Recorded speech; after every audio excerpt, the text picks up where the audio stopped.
Hey there, church. A blessed Lent to you all. Last night we began the season of Lent with the Ash Wednesday service, in which we marked our heads with the sign of the cross in ash, saying, "Remember that you are dust, and to dust you shall return." This is one of the church's rituals. A ritual is something that we take up and oftentimes repeat, either alone or together, in order to seal something sacred upon our lives. And the sacredness of Ash Wednesday is that God receives us in our mortality. God receives us in our frailty of life, in which we find that we are pulled from love and pulled from faithfulness to God ever so easily and ever so subtly. And so Ash Wednesday reminds us that God is in the thick of daily life. God is the heart of all life, and God is enough. Not our own efforts at health, not our own efforts at goodness. God alone in Christ is enough to give us the life that's really life. We're after the life that's really life in what we're going after as Christ Church in Lent, which is Liturgy of the Ordinary. Here is what we're going to be focusing on as a book and as themes for our worship. This coming Sunday, we're going to kick the service off, or kick the series off with the second chapter called Making the Bed. How is it that our author, Tish Harrison Warren, learned something about the way she started her day by making her bed rather than just reflexively going to her phone? And how did a little bed making and prayer ritual kind of expose some of her compulsivity that's a lot like all of ours these days, to go to a distraction or to go to entertainment, go to the phone or the screen in moments of boredom, rather than turning to God and being present and opening in prayer. So we're going to do this with a shortened worship service, followed by some small groups in which we'll take up the theme and open up our lives to each other. So I encourage you, if you're able, to read chapter 2 in Liturgy of the Ordinary. If you're not able, hey, just come. That's perfectly fine. You can get into the conversation either way. So much of the conversation in the news and certainly in our hearts is around what's happening in Ukraine.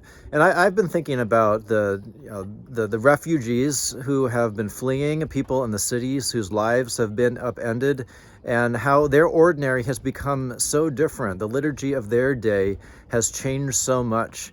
Those small graces, those little moments of stability, like getting up and making the coffee and going to work and seeing family and friends on a regular basis and taking a walk, the place you take a walk, and how all of that for them has just been totally thrown on its head. That our liturgy, the way that we do our day, is so much a part of our sense of stability as people, our connectedness to just the tangible and deep graces of life. This is some of what we're going to talk about in Liturgy of the Ordinary, how our ordinary day, whether it's scripted or not, and goodness knows that your day doesn't have to be scripted to have a liturgy, kind of a set of practices and postures that help us to stay connected with God through the day, that this is quite possible and something that's a grace to learn. So this is some of how we're going to embrace a practice that I think in some ways is connected to struggles in the human family that are just universal, and we'll take up our place in them.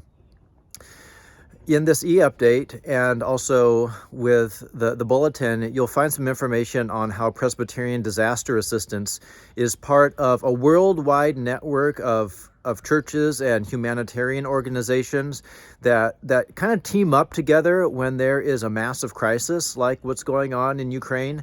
And so there are ways that we can give to Presbyterian Disaster Assistance that will find, the gifts will find their way to relief agencies that are doing really important and impactful work right there on the ground in Ukraine and also in the countries where people are fleeing to. So there are lots of ways that we can give. I'm sure that you are coming across others, but Presbyterian Disaster Assistance is certainly one if you want to give some gifts that will matter to people who are going through the crisis. This Saturday, we have a youth event. At 6:30, we're going to have dinner, we're going to have pizza and a movie. So youth 6th grade and up, come to that and invite a friend. And also for youth, we're going to have a youth-specific group for Liturgy of the Ordinary, not necessarily around reading the book, but just getting together and talking about how ordinary life can be filled with ways in a young person's life for how to be open with God and discover God's goodness through the day.